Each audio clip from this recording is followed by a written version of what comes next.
ખાસ કરીને 9, 10, 8, 9, 10ના વિદ્યાર્થી, કારણ કે હું 8, 9ના ધોરણની જ વાત કરું છું.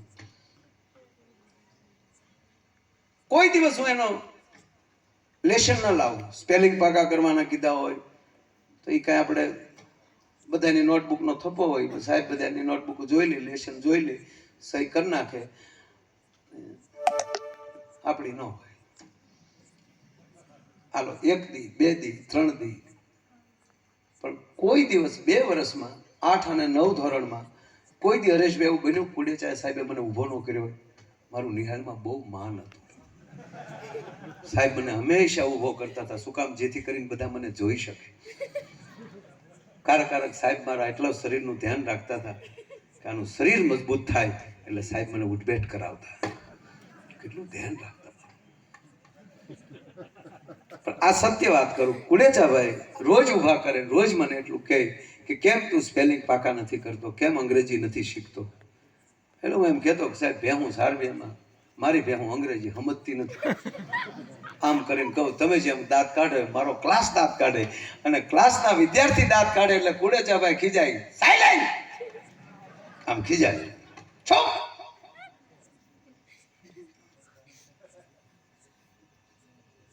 પર ડે જીતુભાઈ 10 મિનિટ લેવાની મારી પાસે. 35 મિનિટના પીરિયડમાં કાયમી અમથે હું 10 મિનિટ લઈ લેતો હતો એની. અને પાછું સ્વયં શિક્ષણ દિન તે દિવસે પાછું ઇંગ્લિશ ટીચર બન્યું આ નરુસદ. ત્યારે પાઠ મેં લીધેલો, મને પાઠ યાદ છે, હોલ ઇન ધ વોલ, દિવાલમાં કાણું. મજબૂત એક બાળકની વાત એની અંદર આવે કે ગામના રક્ષા માટે જેમ તમારે ગુંદરણાની નદી છે તો એ નદીનું પાણી ગામમાં ન ઘૂસી જાય માટે એક દિવાલ કરેલી હોય, અને રાતનો ખૂબ વરસાદ વરસે છે અને એક બાળક ન્યાલી પસાર થાય છે અને દિવાલની અંદર એક કાણું પડી ગયેલું હોય ને એમાંથી પાણી અંદર આવતું હોય છે. એક બાળક જોઈ જાય, છોકરો જોઈ જાય અને પોતાનો શર્ટ કાઢી અને પોતાના હાથ સાથે વીંટવીને એ છોકરો આખી રાત એ હોલની અંદર એ પોતાનો હાથ રાખીને બેસે છે. સવારમાં ખબર પડે કે એક બાળક આખી રાત જાગ્યું છે અને એ આખું રાત બાળક જાગ્યું એટલે ગામ બચ્યું છે અને એ છોકરાનું સન્માન કરે છે. એવો પાઠ એ મેં પાછો એ લીધે. કુડેચાભાઈ બીજે દી એટલા ખીજાણા કે મૂર્ખ, તારે તો તું શું ન કરી શકે? તું કેટલો કડકડાટ તે પાઠ લીધો, કેટલું તારું ઇંગ્લિશ ચોખ્ખું છે અને મહેનત નથી કરતો. મેં સાહેબ આપણને ફાવે. અને હકીકત કહું, 9મા ધોરણનો છેલ્લો પીરિયડ અભ્યાસક્રમ પૂરો થયો. કુડેચા સાહેબ પતલા એવા હતા. એનું ગામ પાલીતાણાથી આગળ, રાજગુરુભાઈનું બેનું એક જ ગામ. પીરિયડ પૂરો થયો અને છેલ્લે એ બ્લેકબોર્ડ આમ સાફ કરતા જે પુસ્તક એના હાથે ટેબલ ઉપર પડ્યું હતું, ટેબલ માલી હાથમાં પુસ્તક લઈ અને ડસ્ટરનો ચોખ્ખો ઘા કર્યો મારા ઉપર.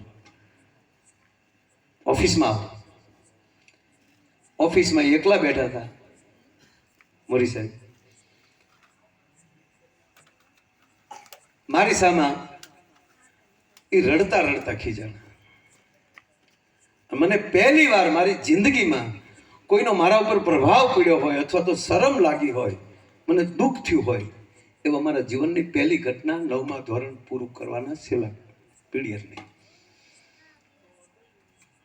બાળકોને એ માટે કહું છું કે મારા બનેલી ઘટના કહું છું કે એક મારો શિક્ષક મને જે કહેતો હતો માન્યો નહીં, અને ત્યારે કુડેચાભાઈ એટલું બોલ્યા કે મૂર્ખા, હું તને 2 વર્ષથી કહું છું તું ઇંગ્લિશ શીખ, ઇંગ્લિશ પાકું કર. પણ આજ તને હું કહેતો જાઉં કે આ આખી સ્કૂલમાં તારે જેટલી ઇંગ્લિશની જરૂર પડશે એટલી કોઈને નહીં પડે, અને તારે જેથી ઇંગ્લિશની જરૂર પડશે તેથી કુડેચો હાજર નહીં હોય. ગેટ આઉટ, નીકળ, એમ કે ખીજાણા. અને હું પહેલી વાર અદબ મેં વાળી હોય તો તેથી મારી જિંદગીમાં પહેલી વાર નીચું જોઈને હું હાલ્યો હોઉં તો તેથી પહેલી વાર. અને એ રીતે હું મારા ક્લાસમાં વ્યાયો અને મારી જિંદગીમાં હું પહેલી વાર જ્યારે પ્લેનમાં બેઠો,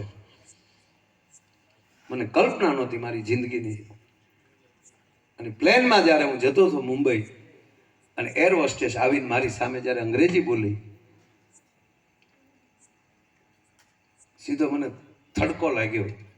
અને મારા ગુરુ, મારું શિક્ષક, મારો કુડેચો ભાઈ તેથી મને યાદ આવ્યા. કુડેચા સાહેબ કહેતા હતા તને ઇંગ્લિશની જરૂર પડશે, કારણ કે કુડેચા સાહેબ ગુજરી ગયેલા એ સમયમાં. તો કહેવાનો સુર કે આપણો શિક્ષક પણ એક આપણું ભવિષ્ય જોઈ લેતો હોય છે. ઠીક છે, પછી શીખવું પડે, પણ આજે વર્ષની 5-5, 7-7 ટીપ પરદેશની થતી હોય ને બહાર રખડતા હોય ત્યારે ડગલે ને પગલે અથવા તો સ્કૂલે આવું, કોઈ પણ સ્કૂલના ફંક્શનમાં આવું, ત્યારે મને 100% મારો શિક્ષક યાદ આવે છે, મારું બાળપણ યાદ આવે. 3 જગ્યાએ જાવ એટલે બાળપણ યાદ આવે. એક મિત્રનો સખા કહેવાય, બાળપણનો સાથે ભણનારો મિત્ર મળે ત્યારે આપણું બાળપણ યાદ આવે. એક આપણી સ્કૂલે જઈએ ત્યારે આપણું બાળપણ યાદ આવે. માવતર આગળ તો સવાલ નથી, માવતરનું નામ લ્યો તોય બાળપણ યાદ આવતું હોય. પણ કહેવા ગયો એક જેણે ભણાવ્યા એ શિક્ષક જેથી સામો આવે ત્યારે 110% બાળપણ યાદ આવતું હોય છે. એમ સ્કૂલ એ નિભાડો છે, આ નિભાડાની અંદર પાકવાનું હોય છે, અને ટકોરા બંધ પાકશો. અને છેલ્લે છોકરાઓને કે છેલ્લી વાત કહી દઉં કે તમારી મા અથવા તો તમારા શિક્ષક, મા તમને બહુ પ્રેમ કરતી હોય તો એને તમને ભાવે એ તમારે હાટું રાંધી દે. બહુ પ્રેમ કરતો વાલ કરતી હોય તો ચોળી દે. એથી વધારે વાલ કરતી હોય તો માથા ઉપર હાથ ફેરવે. એથી વધારે વાલ કરતી હોય તો એ માથા ઉપર આમ હાથ ફેરવતી ફેરવતી મોઢામાં કોળિયો દે. એથી વધારે ખરું કાંઈ? ચાવવું તમારે જ પડે છોકરાઓ, અને પચાવવું તમારે જ પડે. એ માનો પ્રેમ અને માનો વાલ છે ને એને લીધે તમારો ખોરાક છે ને એ અમૃત જેવો મીઠો થઈ જાય છે, પણ ખાવો ને પચાવવો તમારે પડે. એમ શિક્ષક છે એ ક્લાસ લઈ શકે, શિક્ષક છે એ તમને ચોપડી વંચાવી શકે, શિક્ષક છે તમને માર્ગદર્શક બની શકે, પણ ભણવું તો તમારે જ પડે, યાદ તો તમારે જ રાખવું પડે. એમ સ્કૂલ અને માવતરી વ્યવસ્થા છે, શું કરવું એ પોતાને સમજવાનું હોય છે. એટલે આવું સારથી સ્કૂલના આ માધ્યમથી અહીંયા આવવાનું થયું. અને ફરી વાર તમામ શિક્ષકોને ખૂબ ખૂબ અભિનંદન આપું છું. સંચાલક ત્રણેય મિત્રોને સત્યમ શિવમ સુંદરમ રહે અને કાયમને માટે વિદ્યાર્થીના વાલા રહે. અને વાલીઓ એને જ કહેવાય કે જે વાલ રાખી અને પોતાના બાળકને શિક્ષકને સોંપતા હોય છે. એટલે તમે એક સારથીઓના હાથમાં તમારા બાળક